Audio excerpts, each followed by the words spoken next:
এই ঘরে এত জিনিস পড়ে কিছু যায় আসে না, কিন্তু আমার বাড়ির কাজের লোক যদি ছুটি নেয় তাহলে আমার জীবনটা নরক হয়ে ওঠে।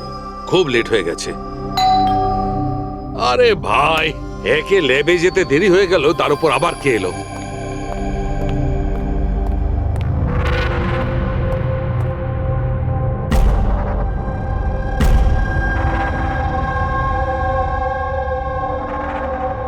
কাউকে তো দেখতে পাচ্ছি না, কিন্তু বেলের আওয়াজ তো ঠিক শুনেছি।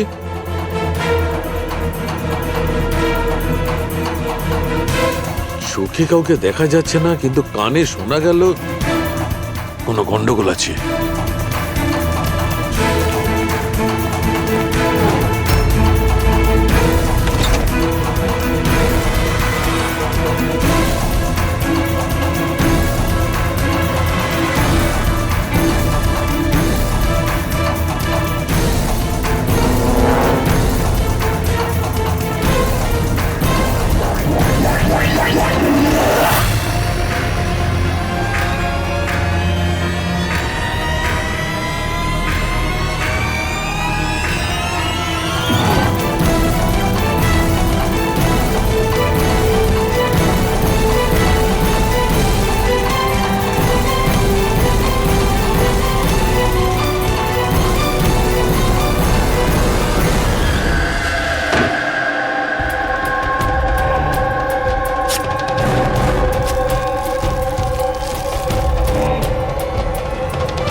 You are invited to a murder at 10 Wood Villa, Piali Hills, 400876.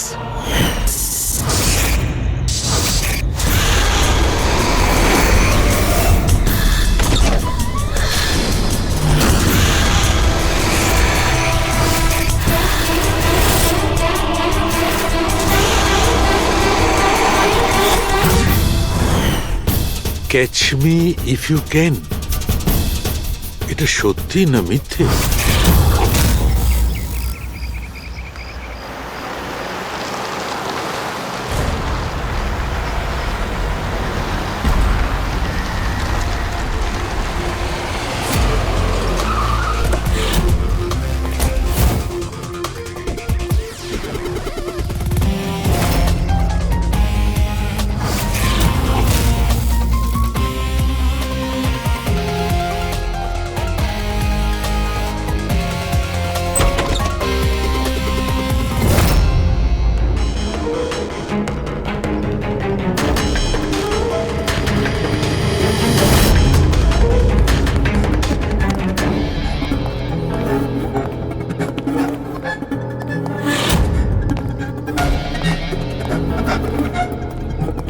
My god,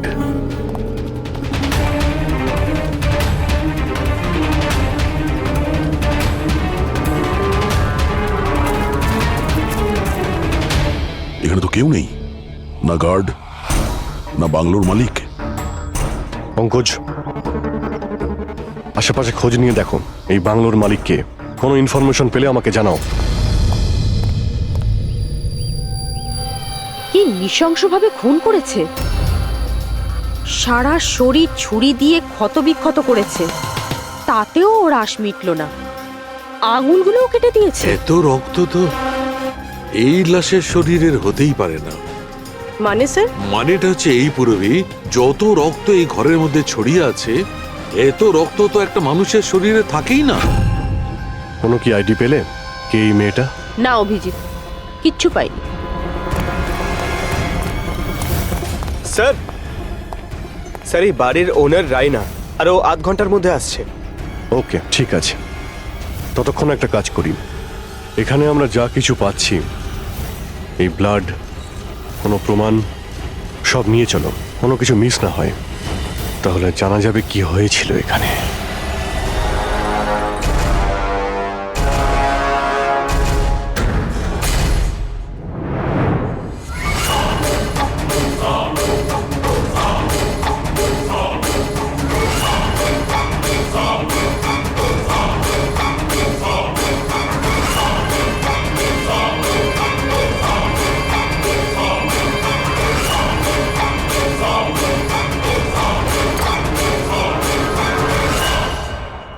এই ঘরে এত জিনিস পড়ে রয়েছে, যারা চিৎকার করে করে বলছে আমরা প্রমাণ, আমাদের তুলে নাও। এগুলো প্ল্যান্টেড নয় তো?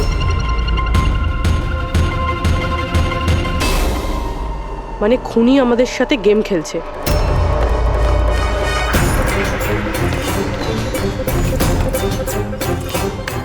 এসব কে করেছে?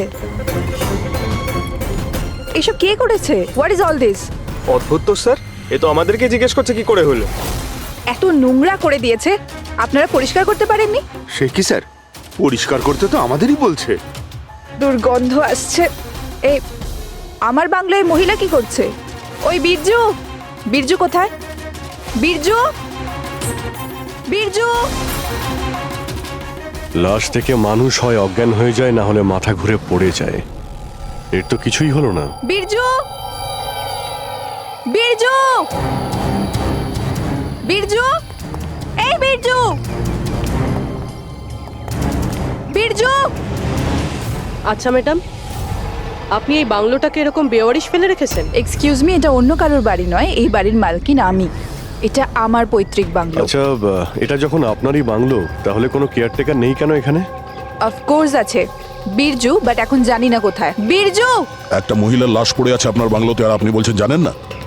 আমি কিছুই জানি না, আর আপনারা প্লিজ এখান থেকে বেরিয়ে যান, আর যেতে যেতে সবকিছু পরিষ্কার করে যান। বীরজু! স্যার, এই মহিলাকে এরকম অদ্ভুত টাইপের, একটু ঢ্যাটা।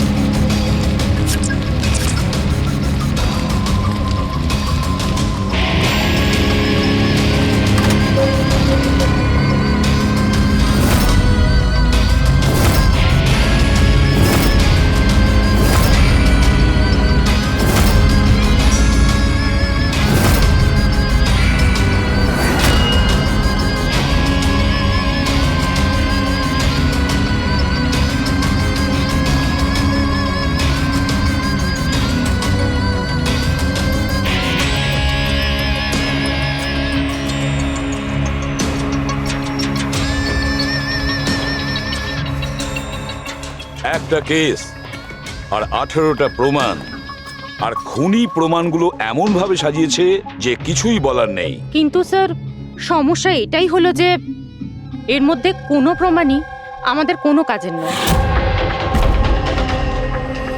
এই সমস্ত প্রমাণ আমাদের কাজে লাগবে না, এর মানেটা কি সারিকা? তার মানে স্যার, এই সমস্ত প্রমাণই পুরনো। হোয়াট?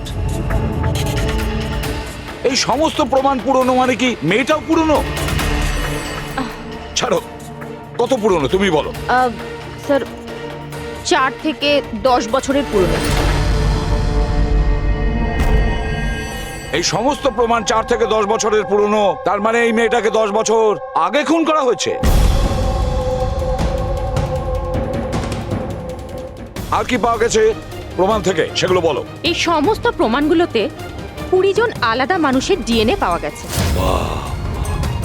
তার মানে 20 জন আলাদা আলাদা লোক এই প্রমাণগুলোকে ছুঁয়েছে, তাই তো? হ্যাঁ স্যার। তাহলে আঙ্গুলের ছাপ তো নিশ্চয়ই পাওয়া গেছে। না, পাওয়া যায়নি। কিন্তু স্যার, একটা খুব গুরুত্বপূর্ণ কথা জানা গেছে। ক্রাইম সিনে যে এত রক্ত পাওয়া গিয়েছিল, ওই রক্ত কোনো মানুষের নয়, বরং কোনো পশুর রক্ত ছিল। কি? ডক্টর সারিকা, এই মেয়েটার শরীরে যে রক্ত লেগেছিল সেটাও কি কোনো পশুরই? না না, এই মেয়েটার শরীরে আর জামা কাপড়ে যে রক্ত পাওয়া গিয়েছিল সেটা এরই আসল রক্ত। কিন্তু এটা ছাড়া ওখানে আর যা যা ছিল সমস্তটাই প্লান্ট করা হয়েছিল। মোটামুটি 20 জনের ডিএনএ আর এতগুলো প্রমাণ ক্রাইম সিনে এলো কোত্থেকে স্যার? সেটাই তো, এতগুলো প্রমাণ, কিন্তু আমাদের হাতে কিছুই নেই। বাহ, তুমি এখন চুপচাপ বসে থাকো, কিছুই তুমি বলো না, আমরা গল্প বলছি তাই না? বস, আমি জানি এই সমস্ত প্রমাণগুলো কোথা থেকে এসেছে। গত কয়েক বছর ধরে সিআইডি যতগুলো কেস সলভ করেছে তার মধ্যে থেকে কিছু ইম্পর্টেন্ট কেসের ইম্পর্টেন্ট এভিডেন্স হচ্ছে এই সবগুলো। কি?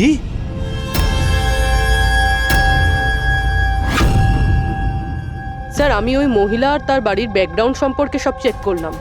ওর পরিবারের 2-3 জন খুনের অভিযোগে জেল খাটছে, আর ওই মহিলার বাইপোলার ডিসঅর্ডার আছে।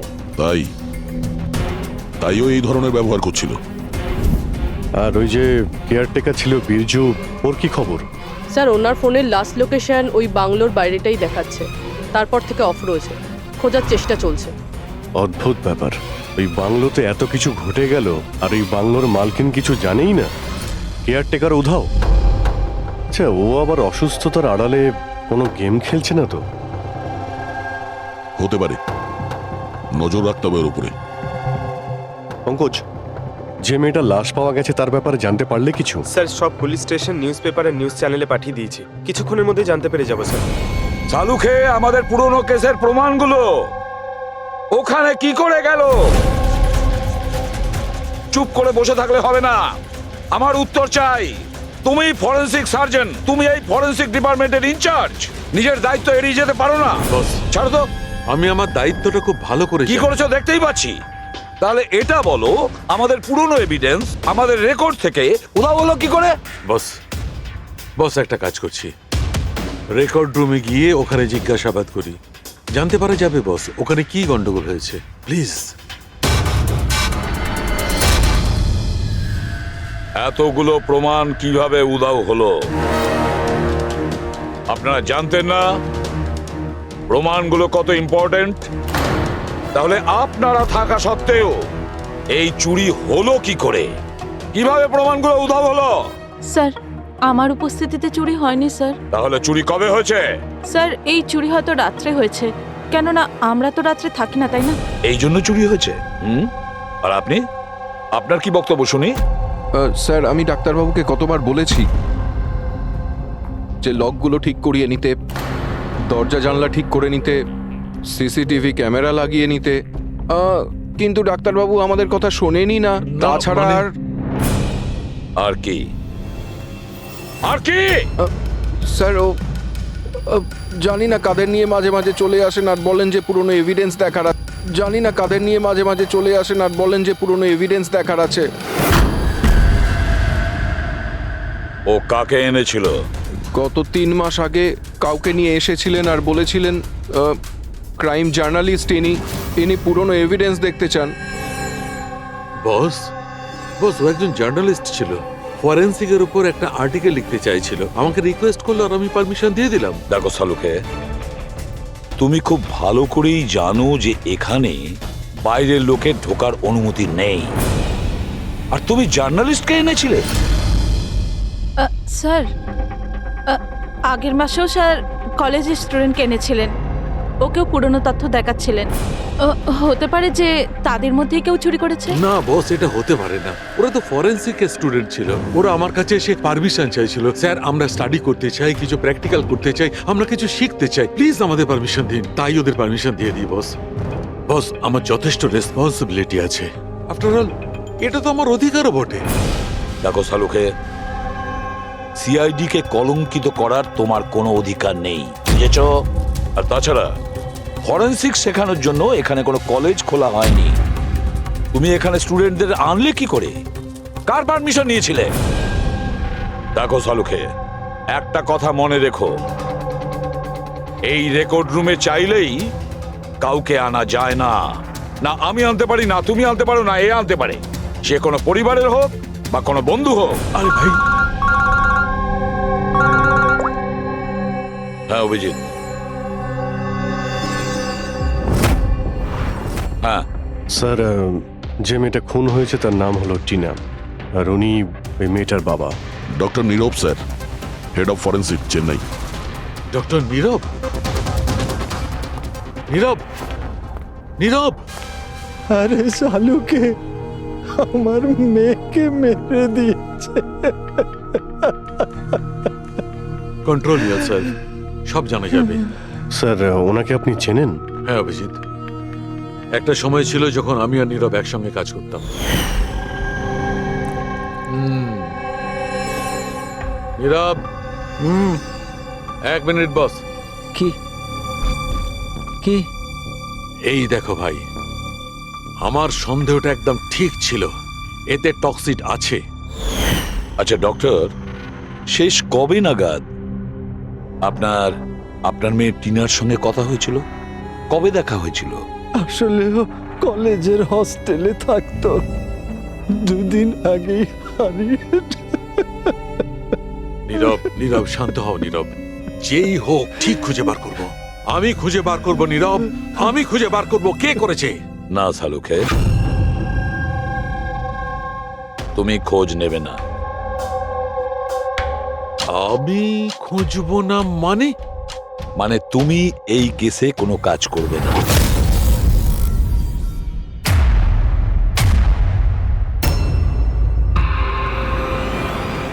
কেন?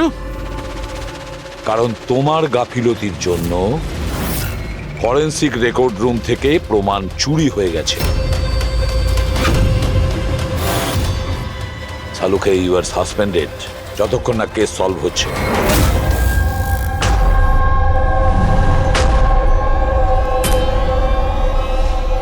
বস, তোমার কি মনে হয় এই সব কিছু আমার জন্য হয়েছে? তুমি আমাকে দোষারোপ করছো।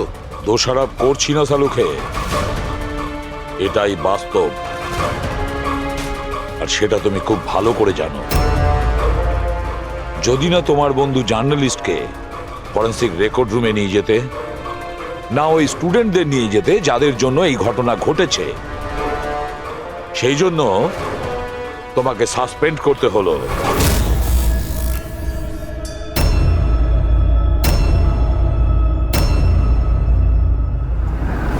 কিন্তু ভাই, নীরবের আমাকে প্রয়োজন আছে, এই কেসটাতে আমার প্রয়োজন আছে, প্লিজ। না শালুকে। স্যার, স্যার আপনি আমাকে ডেকেছিলেন? ডক্টর সারিকা, এখন থেকে তুমি ওনার মেয়ে টিনার কেস ফাইল হ্যান্ডেল করবে। আমি? হ্যাঁ। কিন্তু স্যার, দয়া, অভিজিৎ, শালুকের বন্ধু জার্নালিস্ট আর ওই স্টুডেন্টগুলো যারা ফরেনসিক রেকর্ড রুমে এসেছিল, সবার খুব ভালো করে এনকোয়ারি করো, খুব ভালো করে। Sir. Doctor সালুকে, doctor সালুকে,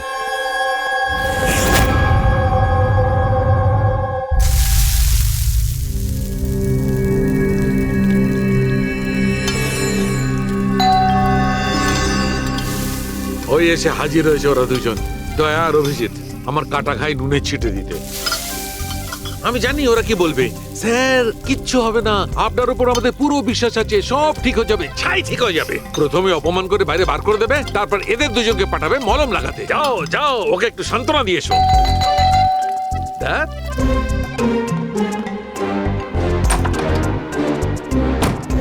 high. Morning.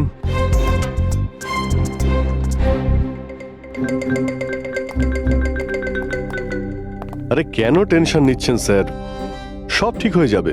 আমাদের আপনার ওপর পুরো বিশ্বাস আছে ডক্টর। আমরা বিশ্বাস করি আপনি কোনো ভুল কাজ করতে পারেন না, কিন্তু কি করব, প্রোটোকল তো ফলো করতেই হবে না। দেখো, তোমাদের থেকে আমি কোনো রকম সহানুভূতি চাই না, আর হ্যাঁ, তোমাদের এসিপি সাহেবের সহানুভূতিরও একদম দরকার নেই। আমি বাচ্চা নই, কাঁদছি না। আমি জানি প্রদ্যুমন নিজের ডিউটি সম্পর্কে খুব সচেতন হওয়া উচিত। গুড। স্যার, আমার খুব খারাপ লাগছে, আই এম ভেরি সরি। আপনার সামনে এসিপি স্যার না আমাকে। সারিকা, লজ্জা পাবার কোনো দরকার নেই। তুমি নিজের কাজটা মন দিয়ে করো, প্রত্যেকটা জিনিস মন দিয়ে দেখবে, কোনো না কোনো সূত্র নিশ্চয়ই পাবে। আমরা যা কিছু স্পর্শ করি আমাদের ছাপ রেখে যাই। রিমেম্বার, এভরি কন্ট্যাক্ট লিভস এ ট্রেস বিহাইন্ড। ব্যাস, এই ফর্মুলাটা ফলো করবে। আর হ্যাঁ, যতদিন এই কেসটা সলভ না হয়, প্লিজ এখানে আসবে না। স্যার, আমি জানি আমি নিরপরাধ, আর আমি সেটা প্রমাণ করেই ছাড়ব। ততদিন পর্যন্ত প্লিজ লিভ মি অ্যালোন। তোমরা কেসটা মন দিয়ে করো।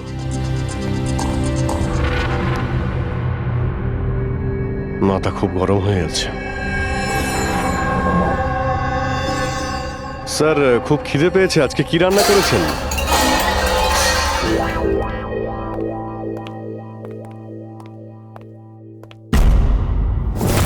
স্যার, হুম এই জার্নালিস্ট শুনেছি খুবই অভদ্র একটা মানুষ। 3 মাস আগে নাকি ডক্টর নীরবের সঙ্গে ওনার ঝামেলাও হয়েছিল। দেখছি কতটা টেরা লোকে। স্যার, আপনাদের ভেতরে ডাকছে। Thank you.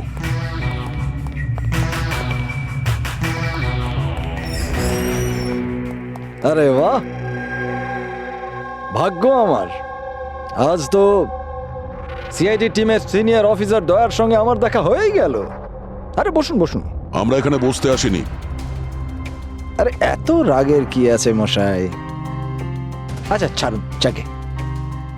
এটা বলুন যে কি খাবেন, চা, কফি, ঠান্ডা? ঠান্ডা ঠান্ডা ফান্ডা খাই না আমরা। আচ্ছা মিস্টার দয়া, আমি অনেক দিন থেকে সিআইডি টিমের উপর একটা ডকু ড্রামা করার কথা ভাবছিলাম, কিন্তু আমাদের রেসিপি স্যারকে পাওয়াই যায় না। আপনি তো জানেন নিশ্চয়ই সিআইডি আজে বাজে লোককে এন্টারটেন করে না। আপনি সোজা আসল কথায় আসবেন। হ্যাঁ নিশ্চয়ই, 20 বছর ধরে আমি এই প্রফেশনের মধ্যে আছি, সব সময় পয়েন্টেই থাকি। বলুন, সবার প্রথমে কি জানতে চান? ডক্টর নীরবের সঙ্গে ঝগড়ার ব্যাপারে নাকি ফরেন্সিক রেকর্ড উইং এর বেহাল অবস্থার ব্যাপারে? ডক্টর নীরবের সঙ্গে তোমার ঝগড়াটা কি ছিল? না, আমার সাথে ওর কোনো ঝগড়া ছিল না। আমি শুধু ওকে সততার একটা আয়না দেখিয়েছিলাম। ওর খারাপ লাগলো সেটা। তার মানে? মানে হলো ডক্টর নীরবের কাজের ওপর আমি একটা আর্টিকেল লিখেছিলাম। আমার হিসেবে উনি ফরেন্সিক কাজের জন্য বিশ্বস্ত ছিলেন না, সামান্য ঢিলে ঢালা টাইপের ফরেন্সিক এক্সপার্ট ছিলেন। সেই জন্য তিনি আমার ওপর মানহানির কেস করে দিলেন। খুব অসম্মান হয়েছিল ওনার। আমি ওনার কাছে ক্ষমাও চেয়েছিলাম, কিন্তু এখন ওনার মেয়ের মৃত্যুর খবর শুনে আমার খুব খারাপ লেগেছিল। আর আপনি দুঃখ প্রকাশ করার জন্য এভিডেন্স রুম থেকে এভিডেন্স চুরি করে সেখানে ফেলে দিলেন যেখানে নীরব বাবুর মেয়ে খুন হয়েছিল। আরে দাদা, আমি এটা কেন করতে যাব? আমি কেন পুরনো হার আর রক্তমাখা শাড়ি চুরি করতে যাব? তাহলে তুমি ওই এভিডেন্স উইং এ কি দেখতে গিয়েছিলে? ফরেন্সিক ল্যাব থেকে এভিডেন্স কিভাবে চুরি হয় আমি সেটা দেখতে গেছিলাম। আমি আপনাদের কাজের দুর্বলতা দেখতে গেছিলাম। থাক, এসব যেতে দিন, এগুলো বলার কোনো দরকার নেই। এখন তো আপনারাও সবটা জেনে গেছেন বোধহয়। দেখুন, বেশি বক্তৃতা দেবেন না আপনি। যতটা জিজ্ঞেস করা হচ্ছে ততটার উত্তর দিন, কেন? ব্যাস। যে নিজেদের কথা উঠলো অমনি ঝাল লাগলো? আপনাদের কাছে কি এই কথার উত্তর আছে যে কে কিভাবে ফরেনসিক ল্যাব থেকে জিনিসগুলো চুরি করলো? আমার তো মনে হয় খুনি আপনাদের দুর্বলতাটা দেখাতে চেয়েছে। যাক, ছাড়ুন সেসব। এখন বলুন যে এই সিআইডির ওপর ডকু ড্রামা সিরিজ কবে শুরু হচ্ছে? স্যার, এনাকে ব্যুরো নিয়ে যাই। মনে হচ্ছে ঠিকঠাক উত্তর উনি ওখানেই দেবেন। তার জন্য অনেক লম্বা চওড়া প্রসেস আছে। আর তাছাড়া প্রমাণও তো থাকতে হবে না, তাই তো দয়া? খুব তাড়াতাড়ি দেখা হবে। প্রসেস পুরো করে সমস্ত এভিডেন্স নিয়ে আসবো, আর তখন কথা বলবো সিআইডির ওপর ডকু ড্রামা বানানোর জন্য। হ্যাঁ,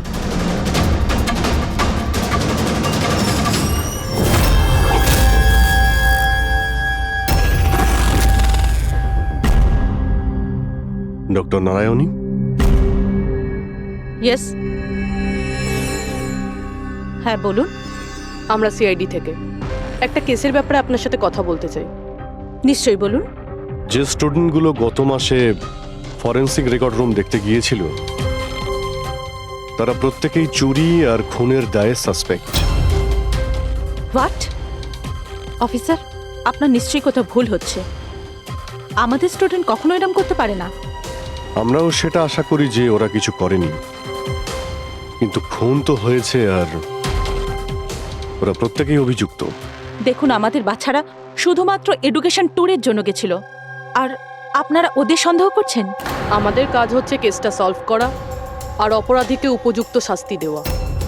আপনি প্লিজ ওই 10 জন স্টুডেন্টকে ডাকুন আমরা তাদের জিজ্ঞাসাবাদ করব আর তাদের আঙুলের ছাপ নেব। দেখুন ব্যাপারটা বুঝুন, ওরা স্টুডেন্ট। দেখুন, ওদের উপর তো আমরা 3rd ডিগ্রি ইউজ করছি না, আমরা শুধু জিজ্ঞাসাবাদ করব। আর হ্যাঁ, ওদের কিছু বলবেন না যে আমরা কি ব্যাপারে ওদের সাথে কথা বলবো। ওকে। ফরেন্সিক রেকর্ড রুম দেখে তোমাদের কেমন লেগেছিল? স্যার আমার তো দম আটকে যাচ্ছিল ওখানে। ওটা কোনো জায়গা হলো? পুরনো দাঁত, হাড়, রক্তে মাখা কাপড়। আমার তো এই জায়গাটা একদম ভালো লাগেনি, খুব অদ্ভুত অনুভূতি হচ্ছিল। তোমার কি সবসময় সর্দি কাশি হয়? না ম্যাম, মাঝে মাঝে হয়। স্যার আমার কাছে ওই জায়গাটা সম্পূর্ণ ইউজলেস ছিল, দেখাশোনা নেই, না কোনো প্রমাণ আছে ঠিক মতো। আর স্যার আমি তো ওই কোল্ড কেস ফাইলের এভিডেন্স বাড়ি নিয়ে যেতে চেয়েছিলাম, যাতে আমি ওটার উপরে স্টাডি করতে পারি। আমি রোমাঞ্চিত হচ্ছিলাম, খুনি আর নিহতদের চিন্তাভাবনা কল্পনা করার চেষ্টা করছিলাম। খারাপ চিন্তা, দুঃখ, কষ্ট।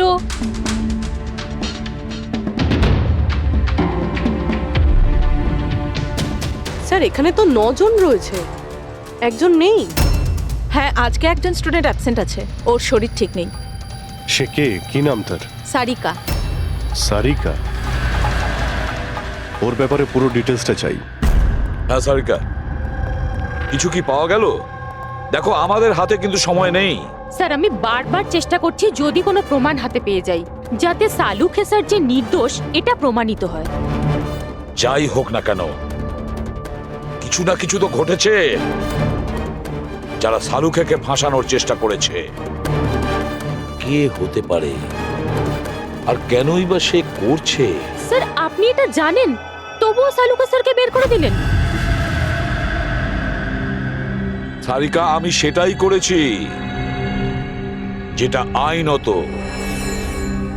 না হলে সালুখেকে আমি কি স্যার, কি আপনি কি? খুনি খুব বড় ভুল করেছে। কি ভুল স্যার? যখন তোমরা ওখানে গিয়েছিলে, ওই বাড়ির ভেতর ঘুরছিলে, ভেতর থেকে বাইরে, বাইরে থেকে ভেতরে, সব জায়গায় যখন প্রমাণ খুঁজে বার করছিলে, তখন ফেডরিক, তখন তুমি চিহ্ন ছেড়ে যাচ্ছিলে, তোমার হাতের চিহ্ন, পায়ের চিহ্ন, আরো অনেক ছোট ছোট জিনিস যেগুলো তোমাদের অগোচরেই ঘটছিল।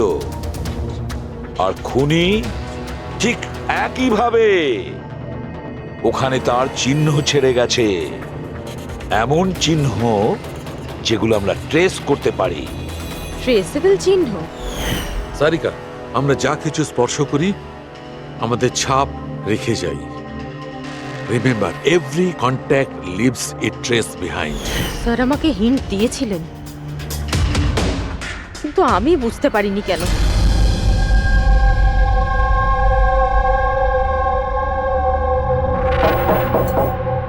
হ্যাঁ বলুন।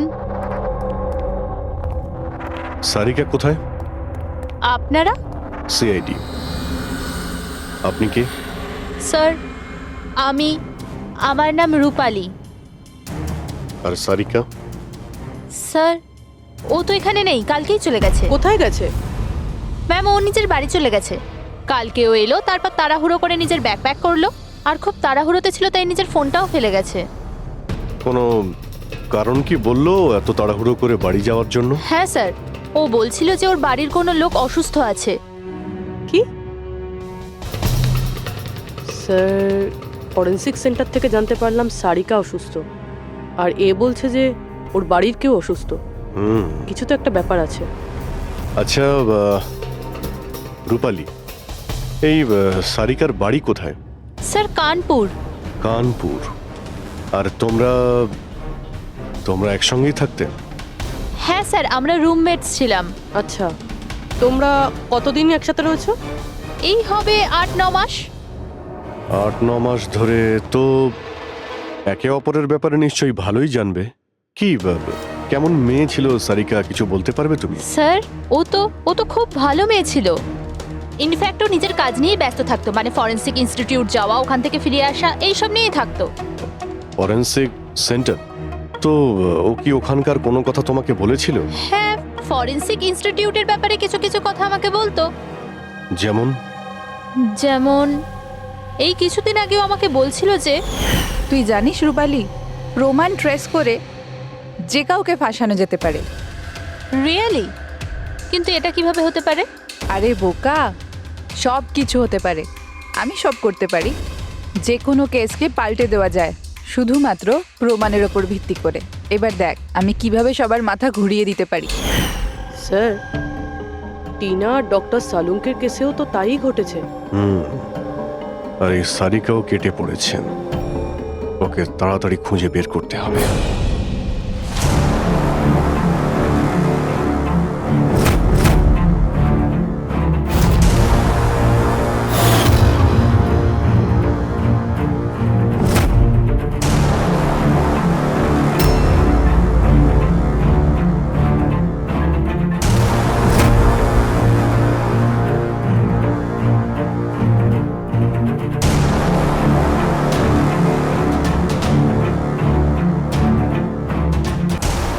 সারিকা,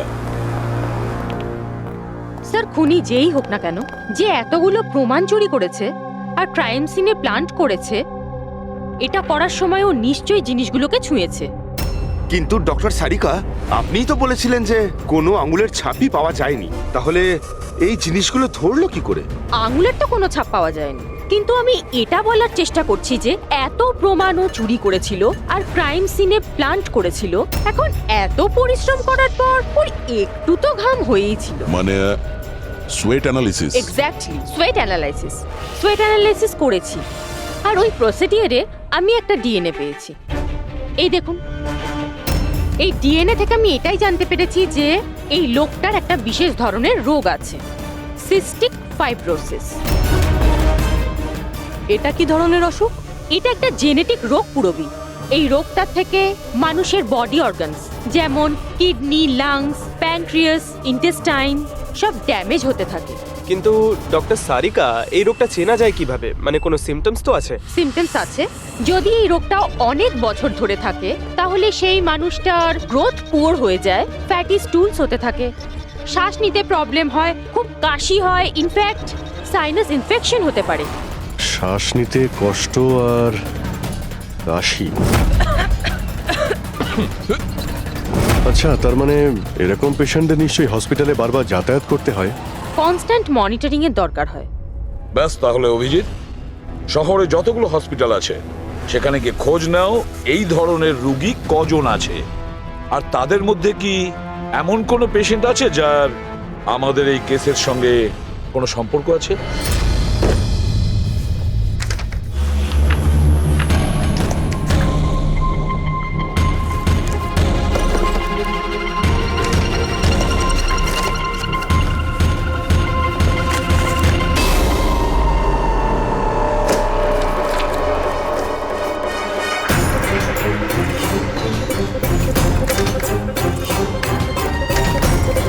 এই কেসটা আমরা একসঙ্গে কাজ করেছিলাম। ইয়েস, ডক্টর নীরবের মেয়েকে খুন করা হয়েছে, আমাকে সাসপেন্ড করা হয়েছে, তো বাকি রইল ললিত। যদি এই সবকিছু কেসটার জন্য হয় তাহলে ললিতের সঙ্গেও নিশ্চয়ই কিছু ঘটেছে, নাহলে হয়তো ঘটবে। ললিতকে খুঁজতে হবে, কিন্তু এত বছর ধরে ললিতের সঙ্গে কোনো যোগাযোগ নেই, কি করে খুঁজবো? ট্রাই করে দেখি।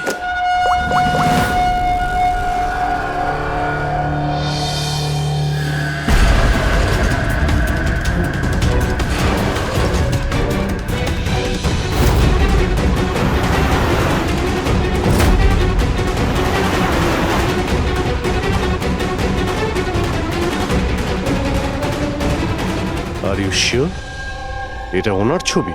হ্যাঁ স্যার, উনি। আর ওনাকে হসপিটালে 2-3 বার আসতেই হয়। My god, thank you very much. Thank you.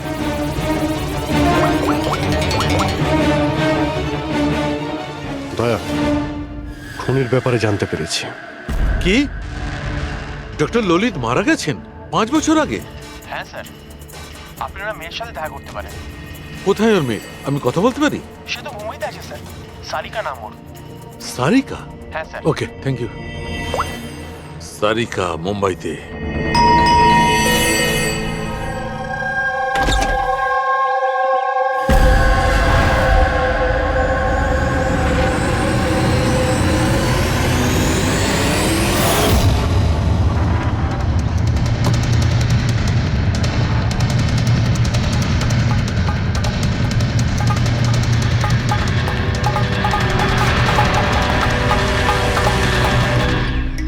সত্যের খুব কাছেই আছো তুমি। এইটাই শেষ জায়গা যেখানে খুনটা হবে। অপেক্ষা করছি তুমি আসবে ওইখানে যেখান থেকে সব শুরু হয়েছিল 8 বছর আগে।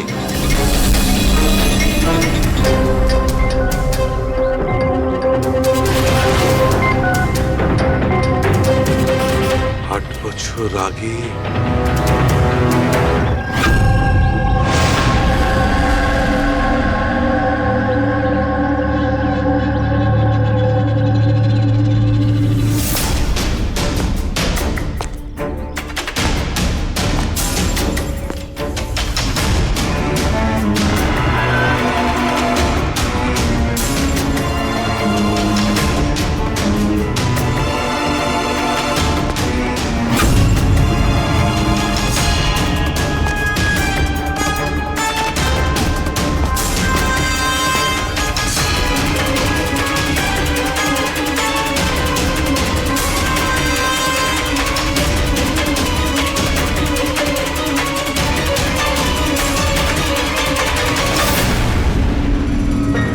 সারিকা একে কে মারল? হঠাৎ আলোটা নিভে গেল কেন?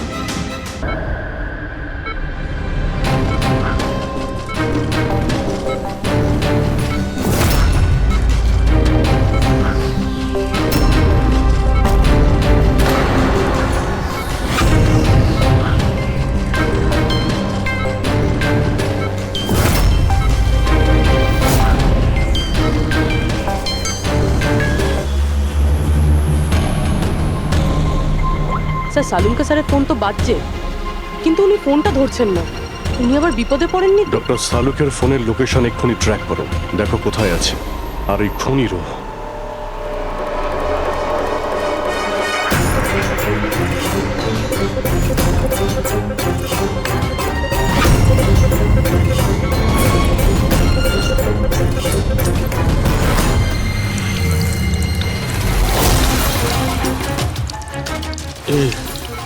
এসব কি করছো?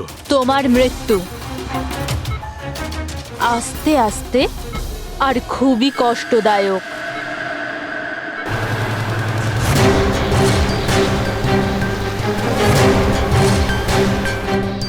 তোমার শরীরের এক এক ফোঁটা রক্ত যখন তোমার শরীর থেকে আস্তে আস্তে বেরোবে না, তখন খুব মজা আসবে তোমার, তাই না?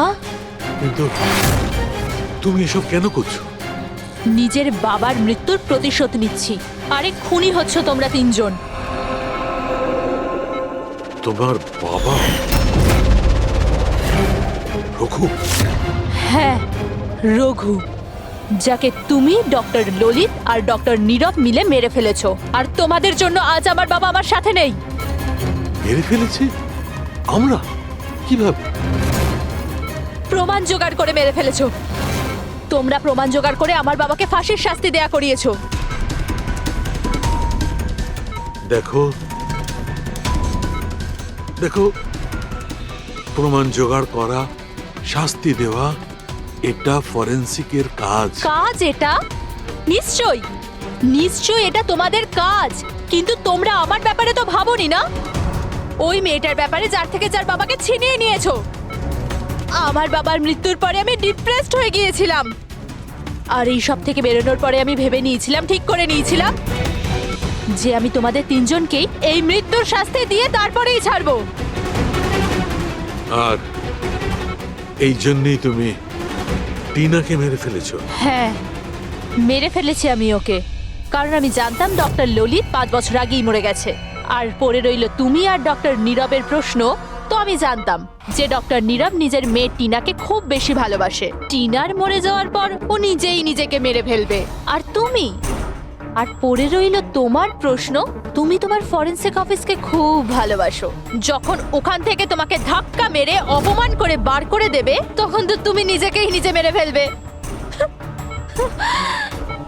কিন্তু সারিকা তোমার কি ক্ষতি করেছিল?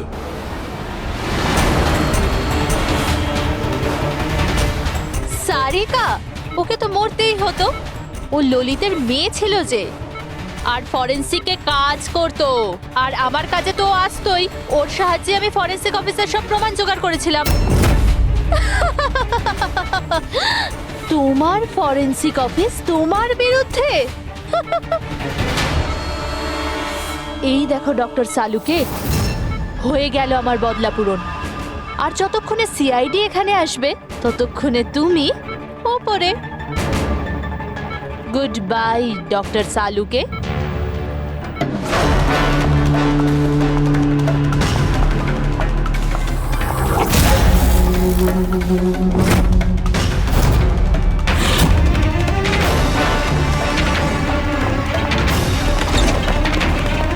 রূপালী, খেলা শেষ তোমার। আমার খেলা শেষ নাকি সালুকের? বাঁচাতে পারবে তো তোমরা? তো বাঁচিয়ে নাও। রক্তের ঋণ তো চাপিয়ে দিলে বস আমার উপর। রক্তের ঋণ তো চাপাইনি আমি তোমার ওপর, আমি তো বরং তোমার ঋণ শোধ করলাম। অপরাধীদের শাস্তি দিতে সাহায্য করেছিলে, সেই ঋণ এবার শোধ করে দিলাম। আচ্ছা শোনো, অনেক রেস্ট হয়েছে, এবার কাজে লেগে পড়ো। তাড়াতাড়ি সুস্থ হয়ে উঠুন। সারিকা একা লাশগুলোর সঙ্গে কথা বলছে। ওহো সারিকা, অভিজিৎ তো তোমার খুব প্রশংসা করছে।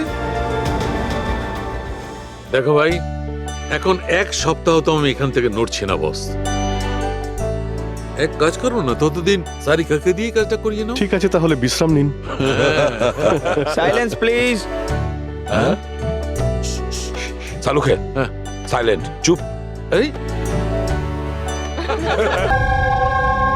আমি যদি ছুটি নিই তাহলে আমার কিচ্ছু যায় আসে না, কিন্তু আমার বাড়ির কাজের লোক যদি ছুটি নেয় তাহলে আমার জীবনটা নরক হয়ে ওঠে। খুব লেট হয়ে গেছে। আরে ভাই, একে ল্যাবে যেতে দেরি হয়ে গেল, তার উপর আবার কে এলো?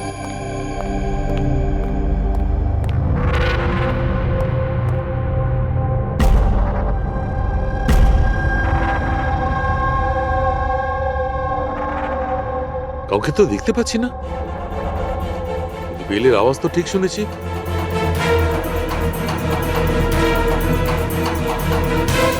চোখে কাউকে দেখা যাচ্ছে না, কিন্তু কানে শোনা গেল কোনো গন্ডগোল আছে।